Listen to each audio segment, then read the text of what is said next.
네, 여러분 안녕하십니까. 공기업 대비반의 조여은입니다. 오늘은요, 우리 경영학에서 마지막 파트인 경영학의 기타사항, 경영학 1반에 대해서 함께 살펴보도록 하겠습니다. 이 파트는요, 여러분, 좀 가볍게 여러분들이 좀 들으시고요. 그리고 좀 내용을 암기해야 되는 파트들이 많다 보니까요. 좀 여러분들께서 그냥 단편적으로 좀 편하게 좀 들어주시면 좋을 것 같습니다. 그러면 본격적으로 한번 출발해 보도록 하겠습니다. 자, 우선 가장 첫 번째 기업의 형태부터 좀 볼 건데요. 기업의 형태에 대해서 함께 좀 살펴보죠. 기업의 형태는요, 이렇게 분류할 수 있다고 합니다. 첫 번째, 기업은요, 공공기관과 사기업으로 나눌 수 있다고 해요. 공공기관과 사기업으로요. 그 다음에 공공기관은 다시 공기업과 준정부기관으로 나눌 수 있다고 합니다. 그러면 공기업은 어떤 기업이냐? 공기업은요, 자체 수입액이 총 수입액의 50% 이상인 경우를 공기업이라고 합니다. 한번 적어볼까요, 같이? 여기다 적으면 될까요? 공기업은요, 뭐냐? 자체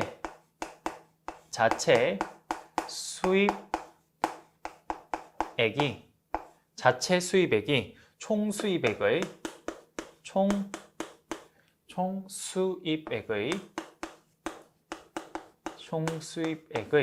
몇 퍼센트? 50% 이상인 경우, 그때를 우리 공기업이라고 한대요. 그 다음에 준정부기관은 우리가 어떻게 표현하냐면요, 이렇게 합니다. 자, 직원 정원이 50명 이상이고, 자, 직원 정원이 50명 이상이고, 그 다음에 공기업이 아닌 조직이라고 합니다. 공기업이 아닌 조직. 이걸 우리 뭐라 그래요? 준정부기관이라고 합니다. 네, 이렇게 우리가 공공기관은 두 가지로 나눌 수 있다고 하네요. 그 다음에 사기업이 있는데요. 사기업은요, 다시 두 개로 나눈대요. 개인기업과 공동기업으로 나눈다고 합니다. 개인기업은요, 이렇게 표현한대요.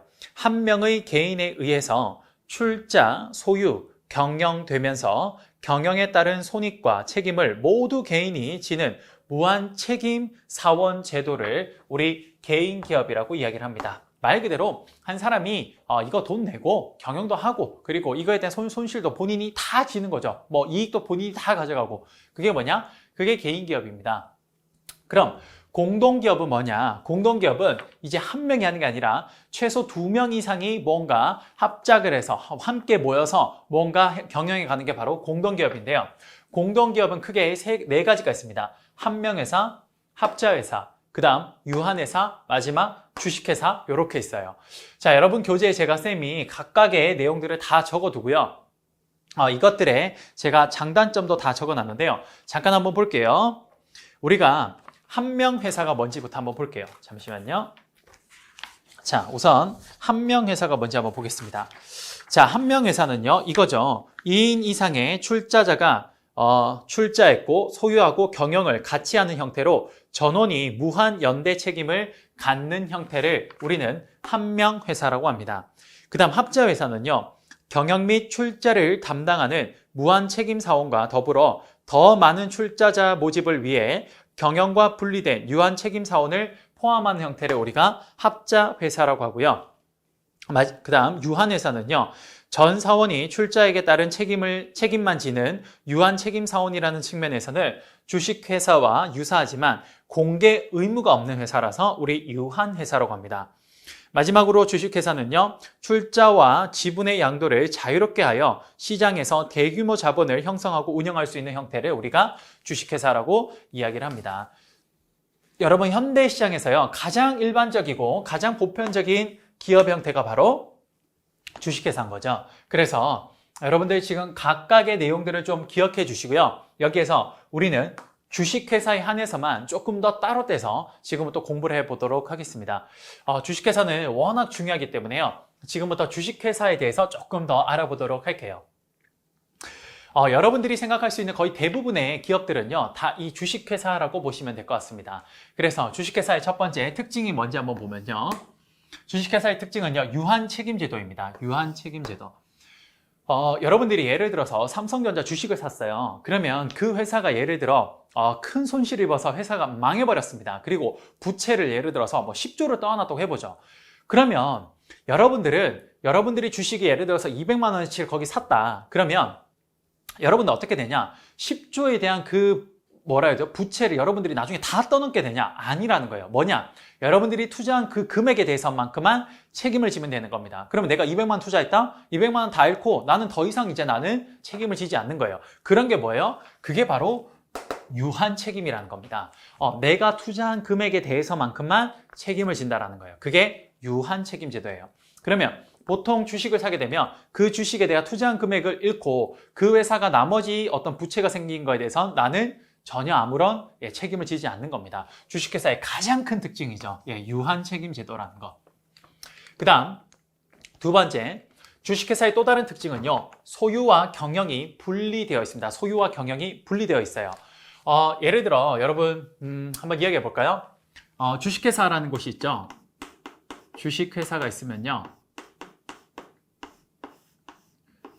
자, 여러분 주식회사의 주인은 누굽니까? 그리고 대리인은 누굴까요? 자, 한번 볼게요. 여러분 삼성전자, 주식회사 삼성전자가 있으면요. 삼성전자의 주인은 누굽니까? 우리 많은 친구들이 사실 쌤이 삼성전자의 주인이 누구예요? 라고 하면 항상 하는 말이 이건희 회장님입니다 라고 이야기를 하죠. 아닙니다, 여러분. 우리가 상법상에서요. 뭡니까? 주식회사의 주인은 누구냐? 바로 그 회사의 주식을 들고 있는 누구예요? 주주들이 됩니다. 이 사람들이 바로 주인이에요. 그런데 여러분 삼성전자의 주인 몇 명 정도 될까요? 아마 제가 생각하기에 수천 명이 될 겁니다. 그 많은 사람이 다 주인이에요. 그럼 그 많은 사람들이 회사에 와서 다 경영을 할 수 있냐? 쉽지 않아요. 그렇죠. 그게 쉽지 않습니다. 절대. 왜? 그 많은 사람들이 경영 능력이 없는 사람도 있을 수 있고 또 어떤 사람은요. 경영을 하고 싶어도 내가 지금 다른 생계를 유지하고 있기 때문에 이 경영을 못하는 경우도 있을 겁니다. 여러 가지 이유로 사실 이 주인들이 회사의 주인이긴 하지만 주주들이 회사의 주인들이긴 하지만 정말 이 사람들이 경영을 실제로 할 수 있는 케이스가 잘 없어요. 그러다 보니까 이 사람들이 자신의 이익을 대변해주고 잘 경영해줄 수 있는 누구를 선임하냐? 바로 대리인을 선임하죠. 그 사람이 누굽니까? 그래요. 그 사람이 우리가 흔히 알고 있는 전문 경영인들이 되는 겁니다. 이해되십니까? 그래서 주인과 대리인이 이렇게 해서 결정이 되는데 바로 이거죠.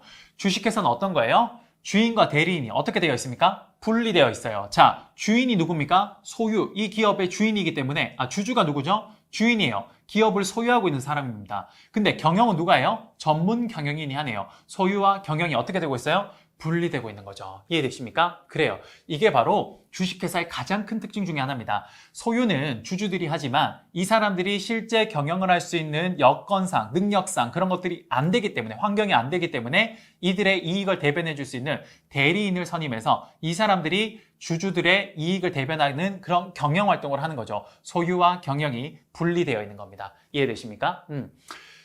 주식회사의 이러한 형태는요, 아주 주식회사의 대표적인 특징 중에 하나이기도 합니다만, 이런 소유와 경영이 분리되어 있어서 뭔가 문제가 발생합니다. 그게 뭐냐? 이게 중요하죠, 여러분. 주인, 대리인 문제. 이걸 우리가 다른 말로 뭐라고 하냐면요. 주인, 대리인 문제를 다른 말로 이거를 우리가 도덕적 해이라고도 합니다.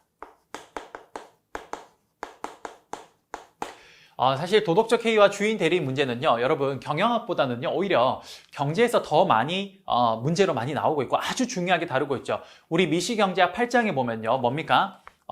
시장 실패와 정보 개입, 여기에 봤을 때 비대칭 정보 상황에서 그 사람의 감추어진 행동 때문에 나오는 시장 실패 상황, 뭡니까? 그게 도덕적 해이고 주인 대리인 문제라고 합니다. 이게 뭔지 잠깐만 볼게요. 예를 들어서 삼성전자의 주인이 누구냐? 주주들입니다. 그러면 이 주주들이 누구를 선임하냐면요, 그 사람들의 이익을 잘 대변해 줄 수 있는 대리인, 전문 경영인을 선임하게 됩니다. 그러면 전문 경영인을 어떻게 선임하냐? 이 사람들을 이사회에서 주주들이 이사회를 열어가지고, 그래서 이사회에서 이 전문 경영인 후보자들이 와요. 그러면 후보 1번이 이런 이야기를 하겠죠. 예를 들어서 제가 삼성전자 사장이 된다면요, 저는 삼성전자 글로벌 압도적 1위를 위해서 더욱더 노력하겠습니다. 아주 훌륭하죠. 그다음 두 번째 삼성전자 사장 후보님이 나오셨습니다. 제가 만약에 삼성전자의 사장이 된다면요. 그럼 저는 삼성전자 직원들의 만족을 최우선으로 할 수 있도록 최선을 다하도록 하겠습니다. 물론 훌륭한 말입니다. 또 세 번째 사장님께서 나오셨어요. 제가 만약에 삼성전자 사장이 된다면요. 저는 국내에서 삼성전자의 입지를 더욱더 공고히 하겠습니다. 다 좋은 말이에요.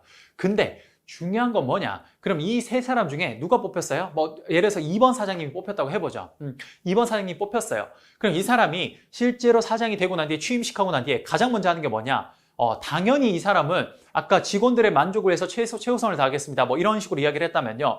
당연히 직원들의 만족을 위해서 다양한 활동들을 해야 될 겁니다. 그런데 실제로 이 사람들이 사장에 취임하고 나면 가장 먼저 하는 게 뭐냐? 이런 거예요. 자신의 의전 차량을 바꾼다거나 자신의 집무실의 인테리어를 다 새 걸로 바꿔버리는 겁니다. 여러분, 이게 정말 회사가 1등을 나아가고 더 시장을 개척하는데 꼭 필요한 사항입니까? 사장님의 의전 차량을 더 고급으로 바꾸고 그 사람의 인테리어, 집무실 인테리어 바꾸는 게 이게 정말 필요한 활동이에요? 아니죠. 아닙니다. 그럼 이 사람이 그 의전 차량 바꾸고 그 다음에 자신의 집무실 인테리어 바꾸는 거 이 비용 들어갈 텐데 누구 돈이에요? 그거? 사장님 호주머니에서 나온 돈이에요? 아니죠. 누구 돈입니까? 그래요. 회사 돈이에요. 회사 누구 거죠? 그래요. 주주 겁니다. 분명히 주주는요. 사장님은 이거 대리인을 선임할 때 자신들의 이익을 잘 대변해 줄 줄 알고 선임했는데 이 사람이 딱 되고 나니까 뭐예요? 도덕적으로 해이한 행동을 하네요. 이게 바로 도덕적 해이라고 합니다. 그리고 이건 주인과 대리인 간에 발생하는 문제라 그래서 우리 다른 말로 주인 대리인 문제라고도 이야기를 하는 거죠. 이해되십니까? 그래요. 우리 주식회사의 가장 큰 두 번째 특징이 소유와 경영이 분리되었다는 건데 바로 이 주식회사의 특징 두 번째 소유와 경영의 분리 때문에 우리는 어떤 문제에 직면하냐? 도덕적 해이나 주인 대리인 문제가 발생하더라는 겁니다. 이해되십니까? 그래서 일반적으로 소유와 경영이 분리되어 있어서 도덕적 해이가 발생하는 이러한 문제를 해결하기 위해서 일반적으로 경제학에서는 어떻게 얘기하냐? 이 사람의 평판을 형성해버리거나 혹은 인센티브를 지급하는 방향으로 설정을 하면 이러한 문제를 해결할 수 있다고 합니다. 예를 들어서 회사 열심히 키워요. 그러면 사장님한테 더 인센티브를 준대요. 그럼 당연히 더 인센티브를 받기 위해서 그렇게 도덕적으로 해이한 행동을 안 하고 훨씬 더 회사를 키우려고 노력할 겁니다. 그런 게 대표적인 활동이고 또 두 번째 뭐가 있어요? 그 사람의 평판을 형성하는 겁니다. 그 사람이 예를 들어서 회사에 와서 열심히 안 해요. 그러면 이 사람이 평판이 나쁘다고 형성을 해버리면 그럼 나중에 이 사람이 다른 데 취업할 때 어떻게 될까요? 취업이 안 되겠죠. 평판 나쁜 사람 누가 뽑아가겠어요. 그러니까 그런 식으로 하면 뭐예요? 우리 도덕적 해이나 주인 대리인 문제를 해결할 수가 있습니다. 대표적으로 평판을 형성하고 두 번째 유인을 설계한다라는 거. 이런 두 가지 내용들이 바로 소유와 경영이 분리되었을 때 발생하는 주인 대리인 문제를 우리가 해결할 수가 있습니다. 됐습니까? 자, 이렇게 해서 우리 주식회사 특징 두 번째까지 봤고요. 세 번째, 주식회사의 대표적인 특징 중에 하나죠. 그렇죠. 자본의 증권화입니다. 자본의 증권화. 뭐냐? 어떤 자금이나 돈이 있어요. 이거를요, 어떻게 합니까? 그래요. 주식으로 만들어놔요. 그래서 사람들이 어떻게 하죠? 아주 손쉽게 사고 팔 수 있게끔 해주고 누구나 쉽게 여기에다가 투자할 수 있게 만들어줍니다. 예를 들어서 지금 현재 삼성전자 주가가 한 4만 원대 정도 해요. 그러면 삼성전자가 한 1,000억이란 돈이 필요합니다. 그럼 이 돈을 이런 주식 형태가 아니라면요. 사람들을 일일이 이렇게 모집할 때마다 당신 얼마 투자할래요? 난 한 100억. 당신 얼마? 1억. 그러면 그 사람마다 그렇게 우리가 다 쪼개줘서 증서를 만들어야 되는데 주식회사는 그럴 필요가 없는 거예요. 왜? 딱 그 주가가 형성이 딱 되어 있으니까 그냥 원하는 사람은 그거에다가 얼마든지 돈을 내고 투자하면 되는 겁니다. 그럼 4만 원대다? 그럼 4만 원에 알아서 투자하면 돼요. 나는 만약에 내가 100억을 들고 있다. 그럼 100억에 맞는 4만 원짜리 주식을 그만큼 100억 원치 사면 되는 겁니다. 내가 만약에 1억 투자하고 싶다? 그럼 1억에 맞게끔 4만 원짜리 주식을 그만큼 투자하면 되는 거죠. 이렇게 되면 투자 자금에 융통하는 걸 아주 손쉽게 할 수 있습니다. 그래서 자본의 증권화에서요. 가장 중요한 게 뭐냐? 이거의 장점입니다. 여러분 요거는 좀 기억하죠? 주식회사의 가장 큰 특징 중에 세 번째가 자본의 증권화인데 요거의 장점이 뭐냐? 첫 번째, 기업의 자금 조달이 굉장히 용이합니다. 그렇죠. 이걸 자본을 증권으로 만들어 놔서 그냥 주식시장에 올려놓으면 투자자들이 알아서 필요로 한 만큼 샀다 팔았다 하면 되는 겁니다. 그러니까 기업의 입장에서는 굳이 투자자들을 찾아가서 얼마 하실래요? 100억요? 100억 주세요. 또 얼마 하실래요? 10억. 이럴 필요가 없다라는 거죠. 아주 자금 조달이 용이해집니다. 그리고 여기에 투자하는 투자자들도 자금을 용이하기가 아주 손쉬워요. 내가 여기 투자했다가 아니다 싶으면요, 요거 시장에 팔아버리면 되죠. 예, 그러면 아주 손쉽게 나도 그 기업에서 내 자금을 회수할 수 있습니다. 그래요. 두 번째, 주주의 투자 자금의 운영이 아주 손쉬워지네요. 마지막으로 이런 식으로 자금에 뭡니까? 샀다 팔았다 이런 것들이 굉장히 빠르게 이루어지니까 전체 시장에서의 뭡니까? 유동성이 굉장히 좋아집니다. 돈을 현금화할 수 있는 방법들이 아주 손쉬워지는 거죠. 그래서 이런 것들이 바로 자본의 증권화의 대표적인 장점이라고 보시면 됩니다. 이건 여러분들 꼭 좀 기억해 주시기 바랍니다. 아시겠죠? 그래요. 주식회사의 첫 번째 특징에 대해서 제가 다 설명을 드렸네요. 그중에서 우리 주인 대리 문제에 대해서 좀 더 자세하게 설명받고 자본의 증권화에 대해서도 설명을 드렸습니다. 마지막으로 우리 주식회사의 구성 요소에 대해서 한번 보도록 하죠. 자, 주식회사는요, 크게 4가지의 중요한 이해 관계자들이 있습니다. 첫 번째, 뭐가 있냐? 주식회사를 중심으로요, 이 회사를 경영하는 경영자라는 사람이 있고요. 그 다음에 이 주식회사의 주인들이 누구죠? 주주죠. 그 사람들이 모여서 회의하는 게 있습니다. 그게 주주총회가 됩니다. 그리고 주주총회에서 주주들이 모여서 대부분의 의사를 결정을 하는데요. 그 이외의 의사들은 누구를 선임해서 또 결정을 하냐? 이사들을 선임해서 그 사람들이 이사회에서 다양한 회사의 안건들을 결정합니다. 그래서 이사회가 있어요. 특히 경영자도 이 이사회에서 뭐가 돼요? 선출되는 겁니다. 그 다음, 과연 이 이사회가 정말 제대로 회사 이익을 위해서 잘하고 있는가? 그 사람들의 이익만을 위해서 회사를 운영하는 게 아닌가? 그걸 감사하기 위해서 감사하는 사람들도 여기 있죠. 이 사람들은 이사회를 항상 관리, 감독하게 되어 있습니다. 됐습니까? 이렇게 4가지가 있어요. 그래서 하나씩 보면요, 각각의 특징을 좀 보면요, 우리 지금 방금 경영자 이야기는 좀 했고요. 주주총회를 잠깐 보면요, 1번 주주총회는 뭡니까? 회사의 주인들인 주주들이 모여서 회의를 하는 겁니다. 총회의를 하는 거예요. 그게 바로 주주총회죠. 대한민국은 주주총회가 매년 한 2월, 3월쯤에 많이 몰려 있습니다. 그때 주주들이 그 회사에 가서 뭐예요? 그 회사의 1년 동안의 성과도 알아보고, 그리고 거기서 잘못한 게 있으면 질책도 하고, 또 자신들이 이런 것들은 좀 개진해 주세요 라고 의견도 냅니다. 그리고 어떠한 안건이 발생하면 거기에 표결도 하죠. 주주총회의 가장 첫 번째 특징이 뭐냐면 1원 1표의 원칙입니다. 첫 번째 특징이 뭐다? 1원 1표의 원칙이에요. 1원 1표 원칙. 우리가 민주주의는 어때요? 1인 1표죠. 자본주의는 그렇지 않습니다. 자유시장 경제는 1원 1표의 원칙입니다. 말 그대로 내가 그 회사에 주식을 많이 소유하고 있으면, 많은 돈을 투자했으면 그만큼 표를 많이 내가 행사할 수 있는 거예요. 이런 거 대표적인 게 진짜 주주총회에서 많이 볼 수 있는 거죠. 여러분, 우리 대표적인 예가 얼마 전에 대한항공의 주주총회에서 여러분들 그거 보셨습니까? 한진 일가가요. 돌아가신 고 조영호 회장님의 그 일가가 대한항공 전체 지분은 한 30% 정도 가지고 있습니다. 그러면 그 30% 가지고 있다는 말은 내가 전체 투자 자금의 30%를 내 돈으로 투자했는 거기 때문에, 예를 들어서 표가 100표다. 그러면 조영호 회장님 일가가 행사할 수 있는 표가 30표가 되는 거예요. 그런데 내가 정말 어떤 안건이 있을 때 그걸 내가 통과시키고 싶고 그걸 찬성하고 싶다. 그럼 내가 표를 51표를 가지고 있으면 돼요. 100표가 최종표라면요. 그러면 내가 51표를 가지고 있으면 과반수가 넘어가기 때문에 내가 그 의견에 마음대로 좌지우지할 수 있습니다. 근데 이 사람들이 가지고 있는 주식이 30표밖에 안 되니까 나머지 21표를 확보를 해야 되는데, 보통 일반적으로 국민연기금이 여기 와서 재벌들의 그 안건에 보통 찬성을 많이 해줬었어요. 근데 국민연기금이 이번에 거기 반대표를 던졌죠. 왜? 조영호 회장님 일가가 너무나 좀 나쁜 그런 갑질 행동이나 땅콩 회항이니 이런 좀 나쁜 행동을 통해서 국민연기금이 가지고 있는 그런 주식에 많은 나쁜 영향을 줬기 때문에 국민연기금이 전체 한 12% 대한항공 주식을 가지고 있는데, 그러면 100표 중에 12표를 행사할 수 있는 거죠. 그럼 여기 12표를 보통 30표에다 더해줘서 아주 손쉽게 안건을 많이 통과시켰는데, 요번에 국민연기금이 여기에다가 반대표를 던져버립니다. 그러면서 조영호 회장님 일가가 51표 과반수 이상을 확보하는데 실패해버려요. 그래서 조영호 회장님이 대한항공 이사로 연임하는 걸 결국에는 이게 실패하게 됩니다. 예, 그게 우리나라 사실 경제계에서는 처음으로 있는 일이에요.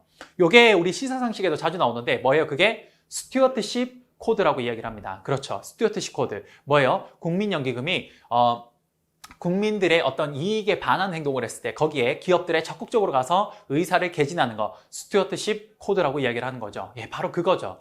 거기에 그 주주총회입니다. 그 주주총회. 거기에서 지금 어떻게 하는 거예요? 그래요. 많은 주식을 소유할수록 표를 훨씬 더 많이 가질 수 있네요. 그게 뭡니까? 1원 1패 원칙이라고 보시면 될 것 같습니다. 됐죠? 그 다음에 여기 주주총회에서 또 많이 하는 게 뭐냐?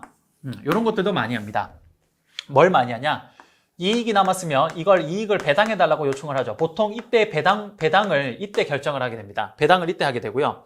그 다음에 여기서 하는 것 중에 하나가 주주총회에서는 이사회의 이사를 선임하기도 하고 또 해임하기도 합니다.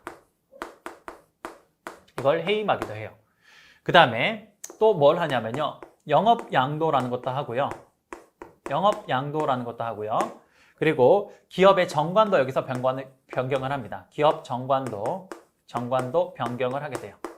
기업 정관 같은 거는 뭡니까? 그 기업이 소위 말하는 그 기업의 법정 같은 거죠. 그런 것들이 좀 잘못됐다 싶으면 그 법을 바꿀 수도 있습니다. 여기 주주총회에서 바꿀 수 있는 거예요. 그래서 여기 세 번째, 네 번째, 다섯 번째 이렇게 기억하시면 되겠네요. 됐습니까? 그 다음에요. 그래서 주주총회에서 이런 일들을 하는데요. 주주총회에서 모든 일들을 주주총회에서 다 결정할 수 없으니까 이 사람들이 뭐예요? 이사를 선임합니다. 그래서 그 이사들이 선임되어 있는 데가 뭡니까? 이사회가 되는 거예요. 그래서 이사회는요, 어떠한 일들을 하냐? 첫 번째, 주주총회에서 선임된 이사들이 모여서 주주총회 결정 요소들을 제외한 나머지 운영에 관련된 주요 의사결정들을 여기 이사회에서 합니다. 대표적으로 경영자를 여기서 선임하게 되죠. 그 다음에 두 번째, 회사 업무 집행, 전문 경영인 선임, 주식 사채 발행 같은 것들을 여기에서 결정하게 되는 겁니다. 그게 뭐예요? 이사회예요, 이사회. 그런데 이런 이사회가 정말 주식회사에 이 회사를 위해서 행동을 해야 되는데 혹시나 이사회가 자신들의 이익을 위해서 행동할 수도 있는 거죠. 그래서 이 사람들을 관리 감독하기 위해서 감사가 있습니다. 이 감사들은요, 법인의 재산과 예산의 업무 집행을 감독하는 그런 역할을 감독하는 게 감사라고 보시면 됩니다. 이게 바로 주식회사의 총 구성 요소가 된다라고 보시면 될 것 같아요. 이해되십니까?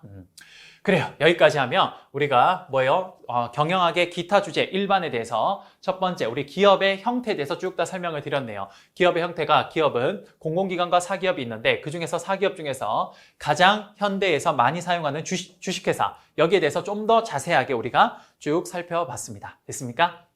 됐습니다. 이렇게 해서 우리 경영 일반 주제 첫 번째 기업의 형태에 대해서 다 설명을 드렸고요. 다음 시간에는 경영 관리에 대해서 함께 좀 살펴보도록 하겠습니다. 고생 많으셨고요. 다음 시간에 또 뵙도록 하겠습니다. 감사합니다.